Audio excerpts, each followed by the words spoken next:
Si hoy en la red ingresan mi nombre, John Heilemann, en cualquier buscador, en un tercio de segundo podrán averiguar de inmediato que soy un periodista de revistas y verán un catálogo de prácticamente todo lo que he escrito. Considerando que hay más de 150 millones de sitios web y miles de millones de páginas web, la tecnología que hace posible esa búsqueda súper precisa es casi un milagro. Un milagro que la mayoría de nosotros da totalmente por descontado. Olvidamos que hace solo unos 10 años la red se veía así. Página tras página de textos y largas listas de frases subrayadas. Encontrar lo que uno estaba buscando era casi imposible. No había forma de buscar nada.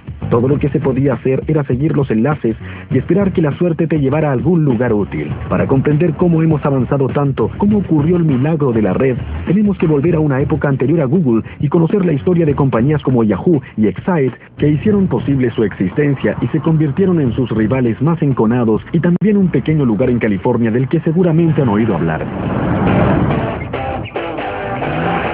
Silicon Valley, California. Un lugar de 50 kilómetros para la gente capaz de inventar el futuro y hacerse enormemente rica en el proceso. Es la sede de grandes nombres tecnológicos como Apple, Intel y Oracle. Pero el corazón de Silicon Valley, la verdadera fuente de riqueza de la industria de alta tecnología, el origen de infinitas ideas nuevas, no es una empresa, es la Universidad de Stanford, y es aquí donde se pueden encontrar las raíces de la búsqueda.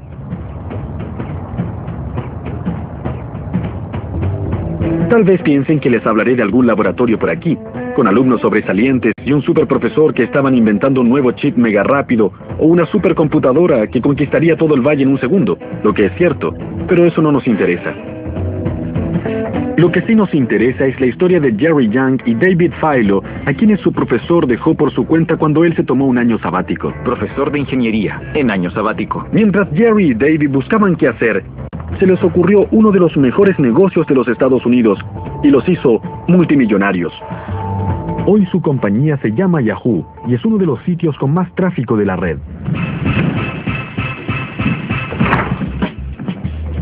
Todo comenzó cuando Jerry y David intentaron usar la Internet en forma solapada para ganar la liga de baloncesto Fantasía de Stanford. Ambos eran estudiantes de ingeniería eléctrica y tenían acceso a la red. La recorrieron trabajosamente, sitio por sitio, buscando información deportiva actualizada. David averiguó cómo ir a diferentes lugares para conseguir información sobre los partidos de la noche anterior. Consiguió todo. Lo comprimió y trató de averiguar si debíamos cambiar jugadores e intercambiarlos o lo que fuera. Es difícil imaginar algo más trivial que el baloncesto fantasía. Pero al buscar información deportiva poco conocida en una extraña red llamada Internet, Jerry y David daban los primeros pasos en el camino de la búsqueda. En esa época competíamos con estudiantes de otros departamentos y tratábamos de usar la tecnología como algo que haría la diferencia. Los otros leían el periódico y ellos se guiaban por eso. Creo que no ganamos por mucho. No sé si ganamos. Ganamos. En verdad ganamos, pero fue por muy poco. No sé si la tecnología nos ayudó, pero fue un experimento divertido. No sorprende que la red de 1994 no ayudara mucho a Yang y Filo. Para comprender qué era esa cosa, para ver lo que la Internet ofrecía, había que tener una guía, algún tipo de directorio que te pudiera ayudar a navegar por ella. Era una idea algo simple, pero brillante. Un directorio que pudiera mostrar a los usuarios novatos cómo encontrar cosas buenas en ese nuevo mundo electrónico. No era nada como la búsqueda actual, era solo una serie de categorías y subcategorías que se podían buscar y elegir. Era muy primitiva, compilada a mano por un par de sábelo-todo que pasaban horas mirando todos los sitios web posibles y diciendo cómo hacer listas. Primitivo o no, lo que ellos llamaron la guía de Jerry y David para la red global fue lo primero que se inventó y resultó ser sumamente popular. De la noche a la mañana fue algo a nivel mundial. Millones de usuarios recurrían al sitio. Los jóvenes pronto se dieron cuenta de que necesitaban un nombre más corto, más atractivo, que sonara un poco más emocionante. ¡Yahoo! Yahoo fue una gran idea, pero eso no es suficiente para convertirse en una gran compañía. Se requiere dinero, y mucho. Pero como todos saben, el dinero abunda en Silicon Valley. La mayor parte proviene de estos edificios a lo largo de Sand Hill Road, oficinas de muchos de los legendarios capitalistas del valle. No sé qué esperaba ver la primera vez que vine a este lugar. Tal vez calles pavimentadas de oro, pero encontré esto. Construcciones para oficinas al estilo de un pueblo alpino. Detrás de esas puertas están los capitalistas de riesgo. Tipos que presiden fondos de inversión que tienen miles de millones de dólares. Ellos son quienes deciden qué compañías podrán existir y cuáles no verán la luz. Una de estas empresas de mayor éxito es Sequoia Capital. Su socio más famoso, Michael Moritz, decidió visitar a los jóvenes fundadores de Yahoo en su caravana de Stanford. En el interior había una escena de confusión total. Se trataba de la peor pesadilla para cualquier madre. Cajas de pizza por todas partes, computadoras y equipo electrónico en cualquier lugar posible, las cortinas cerradas, había como 30 grados de temperatura, era una cloaca sofocante. Era un desastre. Había muchas razones para ser escéptico sobre hacer una inversión en Yahoo. Eran solo 2 personas. Y el formato de este negocio, para ser amable, era confuso. Lo que Moritz no podía ignorar era el potencial del directorio de Philo y Young. Nos pareció sumamente evidente que cualquiera que ofreciera un servicio que actuara como guía para desentrañar cosas que eran muy difíciles de encontrar, con el correr del tiempo, tendría el potencial de llegar a ocupar un terreno estratégico. Moritz invirtió $2 millones en el sitio de Young y Philo, pero era un riesgo que se basaba casi en un presentimiento. Había gran cantidad de gente visitando el sitio de Yahoo, pero no era en absoluto obvio de dónde vendrían las ganancias. Teníamos una compañía, pero debíamos intentar ganar dinero, porque no teníamos ingresos. En realidad, era aún peor. En esa época nadie en el planeta sabía cómo ganar dinero en la Internet, pero Yahoo cambiaría todo eso, y en esa forma ayudaría a lanzar la fiebre del oro que pronto sumergiría a toda la red. En el año 2007, compañías buscadoras como Yahoo y Google generaron miles de millones de dólares en ingresos y ganancias, siendo la envidia de todos los empresarios del mundo. Pero en su inicio nadie usaba la red para hacer negocios o para el comercio. Algunos consideraban que la sola idea era una herejía o algo malvado. Recuerdo nítidamente los debates mientras la red trataba de definirse en forma cultural. A mediados de los 90, el centro cultural de la red no estaba en Silicon Valley, sino en este parque, al sur de San Francisco. La revista Wired y Hotwire, su hermana en línea, comenzaron un poco más allá. Y en esa época yo trabajaba aquí, y el argumento sobre la inminente comercialización de la red era intenso, y se reducía a una sola palabra: publicidad. La publicidad dividió la temprana comunidad de la red. Por un lado estaban los capitalistas de riesgo y otros financistas que pensaban que la Internet era un nuevo medio de comunicación, y estos siempre han sido financiados por la publicidad. Más de 100 años de historia de los medios de comunicación nos indican que si se logra reunir una gran cantidad de público en un solo lugar, entonces se podrán vender avisos. No era necesario ser un genio de los negocios ni una persona brillante para poder darse cuenta de una cosa como esa. Por otro lado estaban los utópicos, gente que veía la red como un lugar que prometía libertad. No era un ambiente comercial, la gente no era gente de negocios. Era solo un grupo de estudiantes universitarios, investigadores que estaban experimentando con todo esto. Pero Young y Philo habían aceptado el capital. La idea era hacer un negocio, encontrar la forma para que Yahoo generara dinero, como fuera. Jerry y David estaban muy preocupados por las ramificaciones y las repercusiones de poner avisos en su sitio por temor a que eso fuera malo para los usuarios y que estos se rebelaran. Era un dilema muy serio para los fundadores de Yahoo. Si aceptaban la publicidad, perderían la simpatía de los usuarios, pero no había otras opciones viables. ¿Qué se podía hacer? En ese momento la publicidad parecía ser la mejor opción, pero estábamos algo preocupados. Fue muy difícil, muy difícil. No teníamos idea de cómo se iba a recibir, si habría repercusiones, si ello fomentaría mucho cinismo acerca de lo que los intereses comerciales podían hacerle a ese medio ambiente utópico de información. A fines de 1995, Yahoo comenzó a aceptar avisos, y luego contuvieron la respiración y cruzaron los dedos. Los primeros avisos los pusimos con cierto temor, pero nos preocupaba si daría resultado. Pero la agonía resultó ser en vano. Los usuarios de Yahoo siguieron multiplicándose, y a más usuarios, más avisadores pagando más dinero, para poner sus avisos dirigidos al creciente número de personas que los veían. Por primera vez, Yahoo había demostrado que era posible hacer dinero en la red. Fue un momento crucial de la historia y significaba una cosa: había comenzado el boom de la red. Fue algo así como cuando se da la partida en una carrera. Para el año 1996, Yahoo enfrentaba varios rivales que estaban ganando terreno: Infoseek, Altavista, Lycos. Pero el rival más temible de Yahoo era una compañía llamada Excite. Superficialmente, Excite se parecía mucho a Yahoo. Era otra compañía de búsqueda que comenzaba por otro grupo de chicos de Stanford. Funcionaban en una pequeña casa, en vez de una casa rodante de universitarios. Pero la tecnología desarrollada por Excite era bastante más sofisticada que la que tenía Yahoo.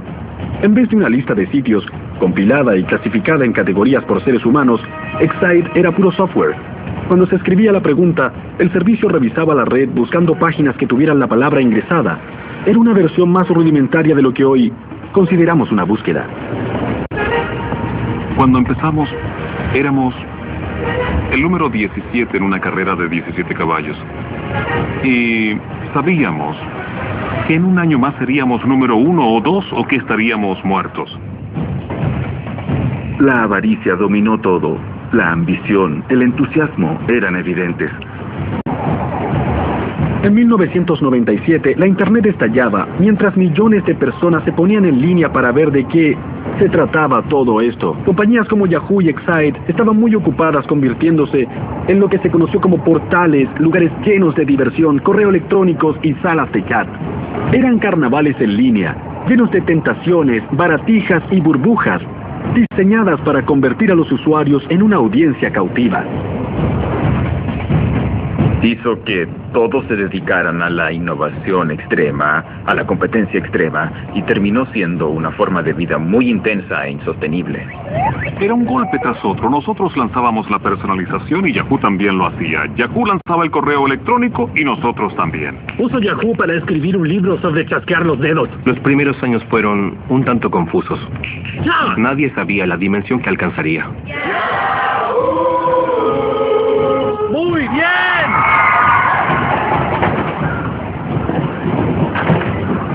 A pesar de que los buscadores tenían un gran éxito, también se estaban convirtiendo en algo muy diferente de lo que habían sido. Al concentrarse solo en los brillos, perdieron la perspectiva de lo que los usuarios querían en primer lugar: encontrar cosas en una red más extensa. En otras palabras, los buscadores dejaron de preocuparse de la búsqueda.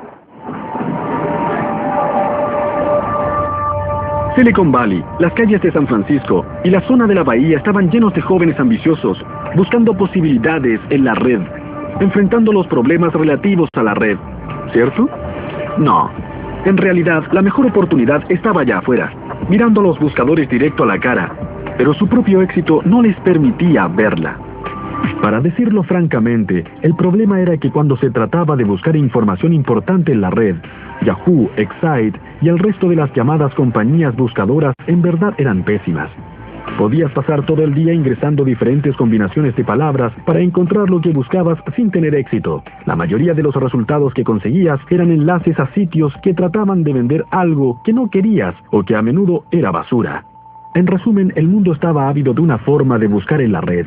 Por supuesto, ello vino de la misma institución que ya había producido Yahoo y Excite, Stanford. Una vez más, el nombre de la compañía era otra tontería: Google.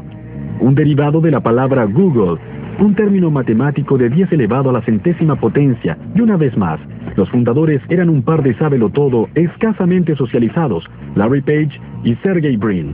Se conocieron en la primavera de 1996, en una gira guiada por San Francisco para alumnos de posgrado de Stanford. Sergey guiaba la gira, un chico ruso-americano con una actitud afectada. Creo que tenía 19 años, lo que en verdad es muy joven para un estudiante de doctorado. Recuerdo que era bastante especial, una persona que contesta muy rápido y ve las cosas de cierta manera. Larry era uno de los estudiantes en la gira ese día. Venía del centro del país y era hijo de un académico. Su mayor logro había sido Construir una impresora con piezas de Lego. Es una persona sencilla, callada. No es del tipo de persona que al conocerla dices, vaya, sino que dices, es un tipo buena gente. Fue el amable Larry el que tuvo la idea genial que convirtió la búsqueda en algo mágico y lanzó Google. Dadas las consecuencias de gran alcance de esa idea, tanto sociales, culturales y económicas, se podría pensar que es algo sumamente complejo, pero en realidad, básicamente es muy simple. Su idea comenzó con la noción de que la red era un continuo concurso de popularidad por sí misma, y que el número de veces que una página web era vinculada con otros sitios, esto podía medir la posible utilidad y relevancia. Page creía que un enlace de un sitio a otro era una especie de recomendación, y él y Brin construyeron el primer motor de búsqueda de Google basándose en esa idea, como lo indicaron en un artículo académico de 1998 que ahora es famoso, comillas. En esencia, Google interpreta un enlace de la página A a la página B. Con un voto a la página A por la página B, Google evalúa la importancia de la página por los votos que recibe, cierre comillas.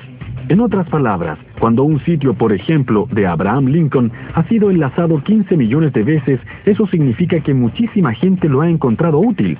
Otro sitio sobre Lincoln, que ha sido enlazado, digamos, 11 veces prácticamente, no ha impresionado a nadie. Page y Brin siguieron ese camino para construir su buscador, basándose en los enlaces para encontrar las páginas más importantes. La idea de Larry de contar los enlaces era sencilla, pero brillante. Sería la base del increíble éxito de Google, pero ¿lo comprendió Larry en ese momento? Claro que no. La primera persona en ver a Google en acción fue uno de los profesores de computación de los chicos, Héctor García Molina. Jugamos un momento en mi oficina viendo la cuenta de enlaces, de cuántas páginas se conectan con tu página. Enlaces interesantes. Miramos la portada de Stanford y la comparamos con otros departamentos, o con el MIT, o Berkeley, que son nuestros competidores. Y nos divertimos mucho viendo cuál de esas páginas era más importante que las otras porque era más requerida por el público. Cuando Larry y Sergey lanzaron Google en la red de Stanford, todos se dieron cuenta de que era algo especial. Era un motor de búsqueda que se ocupaba de buscar. Desde su oficina de estudiantes de posgrado, que se ve por primera vez en estas imágenes, Page y Brin lucharon por manejar la gran popularidad de su maravillosa innovación. Había tanto tráfico hacia Google que casi llevó a toda la red Internet de la Universidad de Stanford al colapso. Así que la administración de la universidad dijo, deben mudarse fuera del campus. Stanford ya no era de utilidad para Larry y Sergey. Era tiempo de dejar el campus y trasladarse a Silicon Valley a buscar dinero para convertir su idea en una compañía oficial. Así se unirían a los miles de aspirantes a empresarios en busca de fama y fortuna en la zona .com de Silicon Valley, aunque las probabilidades estaban en su contra. Hoy vemos a Google con un valor de mercado de más de $200 mil millones. Su enorme sede en Silicon Valley y su influencia en los cambios culturales, y suponemos que los inversores deben haber golpeado a su puerta, en especial en la época de la burbuja.com, cuando algunas de las ideas más absurdas recibían mucho dinero. Pero en esa época, la reacción entre los hombres que tenían el dinero no era decir, sí, no hay problema, sino que era, oh, vamos. ¿Otro motor de búsqueda?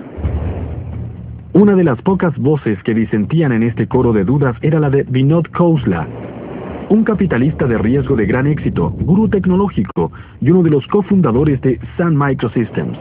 Los conocí, me cayeron muy bien y les dije que quería trabajar con ellos de alguna forma, así que los presenté en Excite. Y dije, este es un excelente buscador con un enfoque mejor. Para Khosla, la lógica era muy sencilla. En esa época era un inversionista en la compañía de búsqueda Excite, y pensó que si Excite compraba o conseguía la licencia de la tecnología de búsqueda de Google, eso les daría una ventaja contra su archirrival Yahoo, que ganaba toda batalla contra sus oponentes en la guerra de los portales. Si Excite no quería ser aplastado por los ejércitos de Yang y Philo, necesitaba más municiones. Cualquier comandante militar dirá que la clave para ganar una guerra es formar alianzas adecuadas. Con la esperanza de que Excite se uniera a Google, Khosla reunió a Graham Spencer, el jefe tecnológico de Excite, y también a Larry y Sergey en este restaurante de sushi. Los chicos de Google llegaron con la esperanza de asegurar la supervivencia de su proyecto. Comprobaron que sus resultados en la búsqueda eran mucho mejor que los de Excite. Trajeron sus laptops y le mostraron los resultados a Spencer. Spencer le habló al director ejecutivo de Excite, George Bell, sobre la tecnología de Google, al igual que Khosla. Hubo mucha resistencia, y siempre dijeron, con una visión bastante rígida, que la búsqueda era algo genérico, que ellos podían hacerlo, que eran casi tan buenos y que no importaba.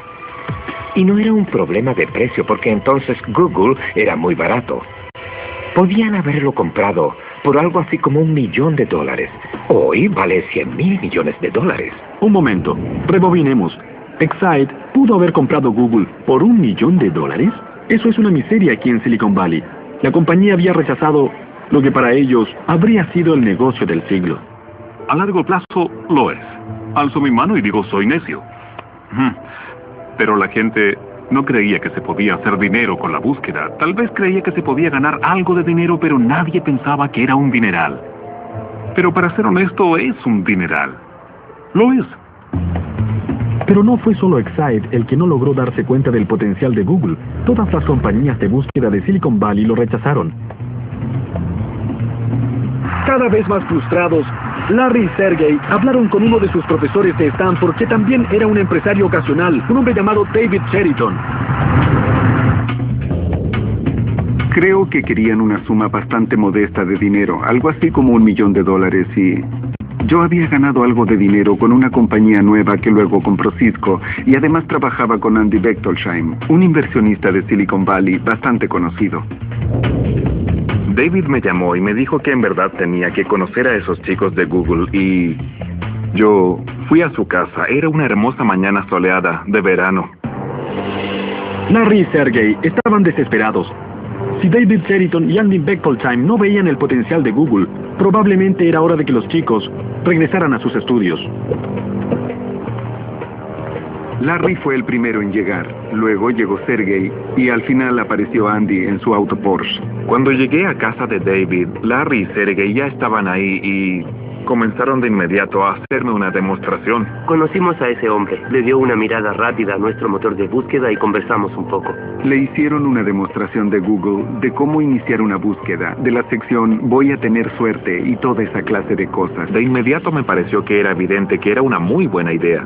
Creo que Andy se convenció muy rápidamente de todo. De hecho, creo que es la mejor idea que he visto en toda mi vida. Nos dijo, no quiero que ustedes tengan que aceptar una valoración muy baja o que se preocupen ahora por sus asuntos de dinero. ¿Qué tal si les hago un cheque? Así es que fui a mi auto, tomé la chequera y les hice un cheque enseguida. Volvió y escribió un cheque para nosotros por $100.000. Lo hizo a nombre de Google por $100.000. Creo que fue Sergey el que dijo, no tenemos una cuenta bancaria. Y Andy contestó, deposítenlo cuando la tengan. Creo que nunca he hecho un cheque en forma tan inmediata. Esa fue la única vez en mi vida. Piensen en ello. ¿Cuánta gente conocen que estaría dispuesta a hacer un cheque por $100.000 de esa forma a un par de estudiantes de posgrado?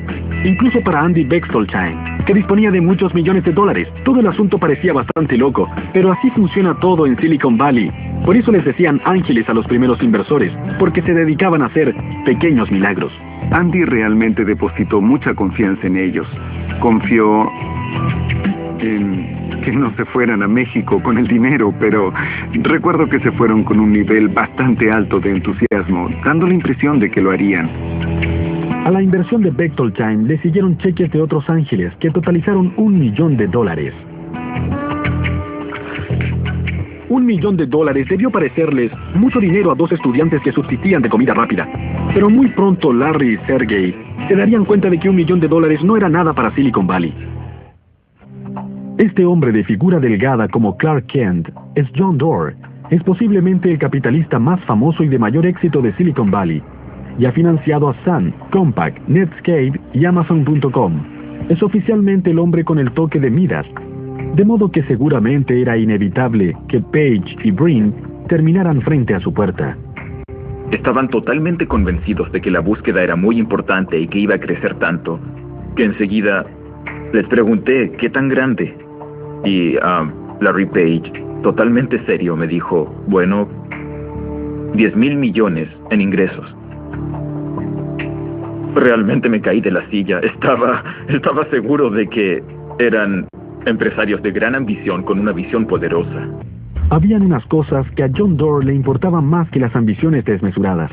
e incluso en esa época Page y Brin tenían ambiciones que harían ruborizarse a cualquier mortal. Querían literalmente organizar toda la información del mundo y hacer que fuera posible de encontrar en forma universalmente accesible. ¡Wow! A comienzos de 1999, John Doerr me llamó para que viniera a su oficina porque deseaba mostrarme algo. No tenía idea de lo que estaba hablando, pero cuando John Doerr llama, uno va. Me dijo que me sentara detrás de este escritorio y que había invertido en una nueva compañía, en una empresa de búsqueda. Se dio vuelta hacia su computadora, encendió el navegador y me mostró un sitio del que nunca había escuchado, google.com. La diferencia era asombrosa, al igual que la gran sencillez de Google, y los resultados fueron notablemente acertados. Giré hacia Doerr y le dije, ¡wow! Es impresionante, pero no hay avisos a los costados ni nada que se le parezca. ¿Cómo podrá ganar dinero esta cosa? Doerr me contestó, estos chicos resolverán el problema más difícil de la Internet, y si no podemos ver cómo hacer dinero con ello, no deberíamos estar en este negocio.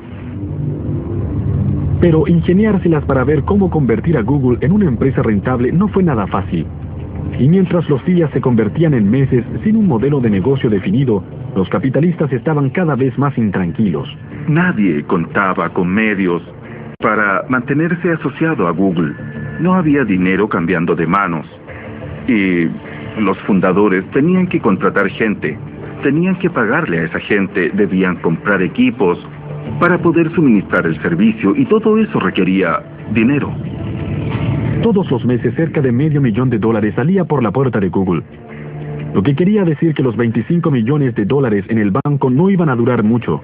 La solución más obvia era seguir el camino de Yahoo y Excite y poner avisos, pero Page y Brin se negaron a tomar el camino fácil y se decidieron por algo más valeroso y con mayor visión futura. No resistían la idea de que Google se convirtiera en otro portal abarrotado. Querían asegurarse de que la gente disfrutara de una gran experiencia, pero también querían que los avisos tuvieran sentido para los usuarios. Page y Brin no estaban en contra de los avisos en sí mismo, pero querían que estuvieran más relacionados con la red. Pero no podían imaginar cómo hacerlo. Sin embargo, se estaban quedando cortos de tiempo y de dinero, así que, dando el paso más controvertido en la vida de la joven compañía, encontraron la solución al problema al más puro estilo Silicon Valley. Lo copiaron de otra persona. Esa persona era este hombre, Bill Gross. Con domicilio en Los Ángeles, Gross no tenía conexión alguna con Google. Dirigía una pequeña empresa llamada Idea Lab, una incubadora de ideas innovadoras con estilo propio y generadas por compañías nuevas. Fue Gross quien solucionó el dilema de los avisos en la Internet y en forma indirecta fue la salvación de Google. Voy por la vida buscando problemas y viendo en qué forma se pueden resolver, ya sean problemas de la vida diaria como el tránsito, problemas de salud o problemas de tecnología. Me gusta ver las cosas y pensar cómo se pueden mejorar. En el curso de su carrera, Gross se ha dedicado a todo, desde robots a paneles solares, pero en 1999 su obsesión era la publicidad en la red. Supe del problema de esa empresa. Nuestra compañía buscaba formas de publicidad más eficaz y yo me decía, ¿cómo podemos hacer que esto sea mucho mejor? ¿Qué tienen de malo los avisos que compramos ahora? ¿Cómo nos gustaría que fueran? La idea de Gross era brillante en su sencillez, tal como la idea de Page de contar los enlaces. Comenzó cuando se dio cuenta de que cuando alguien hace una consulta, no solo le está diciendo al mundo qué es lo que le interesa, sino que también está diciendo qué es lo que le interesa comprar. Si ingreso las palabras Bob Dylan, estoy diciendo al menos que siento curiosidad por él y que tal vez quiera comprar su nuevo álbum. Si toman esa información y la de otros nombres de músicos que he consultado en Google, tendrán una imagen detallada de mi persona como fan de la música. Es una información muy valiosa para el negocio de la música. Eso fue lo que visualizó Bill Gross, captando antes que nadie que un motor de búsqueda sería la herramienta de mercadeo más poderosa y más eficiente del mundo. En jerga técnica, las palabras que uno ingresa en un buscador se llaman palabras clave, y Gross se dio cuenta de que podían valer una fortuna. Las palabras clave son el futuro del negocio. Son muy valiosas porque cuando una persona ingresa una palabra clave en un motor de búsqueda está abriendo una gran ventana a su mente y a la intención que tiene en ese momento. Si escribe más de una palabra, es sumamente valioso. Gross creía que podía vender palabras claves a los avisadores. Por ejemplo, BMW podría pagar bastante para asegurarse de que cada vez que alguien ingresara la palabra auto, apareciera un enlace al sitio BMW en la búsqueda. Pero incluso entre la propia gente de Gross, la idea de pagar por lugares parecía inaceptable. A algunas personas en la reunión no les gustó nada. Pensaban que era una mala idea y que nadie la aceptaría. Yo les dije, vamos, es como las páginas amarillas. Piensen en lo útiles que son. Dejé la reunión, corrí a la oficina y regresé con las páginas amarillas. Las puse sobre la mesa y dije, miren esto, miren lo útil que es. Si buscan algo aquí, hay solo avisos pagados. Eso es lo que quiere el cliente cuando busca un plomero. ¿Por qué no hacerlo con un motor de búsqueda? Pensar que la búsqueda podía ser como las páginas amarillas resultó ser una gran idea. Finalmente, Gross convenció a los escépticos de su compañía y en 1998 lanzó un sitio basado en palabras claves y enlaces patrocinados, que se conocería con el nombre de Overture. Fue un éxito instantáneo. El director ejecutivo de la compañía me dijo, estamos manejando millones de microtransacciones. Somos tan grande como la compañía de teléfonos en transacciones. Era increíble. Ahí me di cuenta de lo grande que era esto. Lo que Gross no sabía es que en Silicon Valley estaban observando sus movimientos y que Google consideraría su idea como la solución del dilema de su modelo de negocios. Larry y Sergey encontraron un pequeño sitio llamado Overture que estaba creciendo muy bien con listas de patrocinadores. Y creo que fue en especial Larry el que pensó que eso ofrecía un camino de negocios que Google podría adoptar como solución al problema. Los creadores de Google se reunieron con Bill Gross más de una vez. Gran parte de la historia de los negocios se determina en reuniones privadas, entre titanes a puerta cerrada. Conocí a Larry y Sergey y hablamos con ellos sobre encontrar alguna forma de unir la gran monitorización que tenía GoTo y los increíbles resultados de búsqueda que obtenía Google. Hablamos varias veces de diferentes formas de incorporar ambas cosas. A veces las reuniones terminan con ambas partes saliendo del brazo, pero otras veces no es así. Y eso pasó con Google y Overture.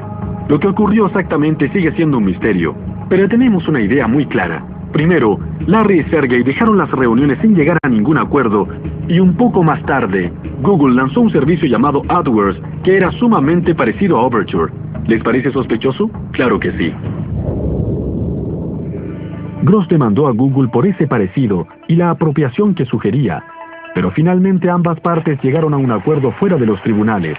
Una cosa es segura, el arreglo incluía suficiente dinero en acciones de Google, hecho que contentó mucho a Bill Gross. Pensamos que podía ser algo bueno, pero nunca creímos que tendría ese impacto y ese alcance y que se convertiría en un valioso modelo económico en línea. Google hizo cambios importantes a la idea original de Gross. Principalmente separó los avisos de los llamados resultados de búsqueda orgánica. Miren la página de Google que ya todos conocemos también. Aquí está la casilla donde se hace la pregunta. Estos son los resultados sin contaminar generados por el algoritmo de relevancia de Google. Y aquí arriba a la derecha están los avisos, enlaces en azul patrocinados por las compañías que los pagaron. Es aquí donde Google ha generado miles de millones en ganancias en los últimos años. Sin duda era una mejor experiencia para el usuario que llegar a un sitio web que más bien parecía ser la calle 42 o Times Square a las 2 de la madrugada.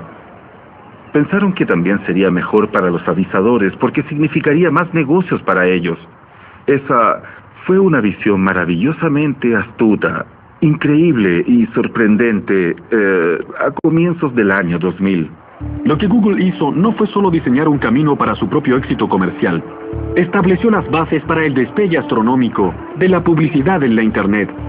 De pronto, con AdWords y servicios similares de Microsoft y Yahoo, cualquiera que quiera vender sus mercancías en línea, desde un Toyota a un pastor que quiere vender alfombras de piel de cabra, tiene a su disposición un medio extremadamente eficaz de llegar a un mercado global. Ahora comprendemos que la economía de la Internet estaba naciendo, con Google como su actor principal. El 19 de agosto de 2004, Google salió a la bolsa y puso sus acciones en venta en el mercado de valores de Nasdaq. Los 5 años anteriores, la compañía había subido de un ingreso de cero a la asombrosa suma de $3.000 millones anuales y se había convertido en un nombre muy conocido. La oferta pública inicial de Google causó un frenesí de conjeturas y anticipación entre aquellos que rogaban que pudiera revivir un sector que aún cojeaba después de la caída de las empresas .com. En Silicon Valley, en esa época con frecuencia se veía una pegatina que decía: por favor, denos una burbuja más. Pero la forma en que Google manejó su oferta despertó la ira de muchos e hizo hablar de un día fatídico y un desastre potencial. Recuerdo que esa mañana estaba en una sala de reuniones con televisión mirando la CNBC y hablaban de que sería una oferta terriblemente poco exitosa y con escasa posibilidad de que tuviéramos éxito. La controversia respecto a la oferta pública inicial surgió del hecho de que Google había elegido un proceso de remate poco convencional para vender sus acciones, y ello había enajenado a gran parte de Wall Street, que se beneficiaba bastante de la forma convencional de hacer negocios. La actuación de Google para despertar el interés de la comunidad financiera le significó críticas terribles. Los ejecutivos de la compañía parecían arrogantes y poco comunicativos. La oferta pública de Google fue un gran tema en los medios de comunicación financieros y había muchas fuerzas poderosas en Wall Street que creían que esa no era la forma en que querían que se hicieran las ofertas públicas. Los grandes de Wall Street estaban en esa sala de reuniones en la torre Nasdaq, en Times Square, así como John Doerr, Eric Schmidt, Larry Page y yo. Había mucha tensión, y lo único que la aflojó fue cuando Larry sentó su humanidad, que sería multimillonaria, en un plato de crema.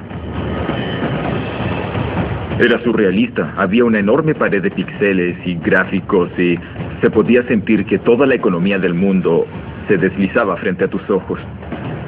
Y luego Larry y Eric subieron al escenario.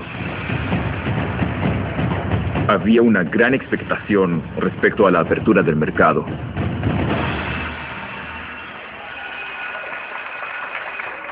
Y después comenzó.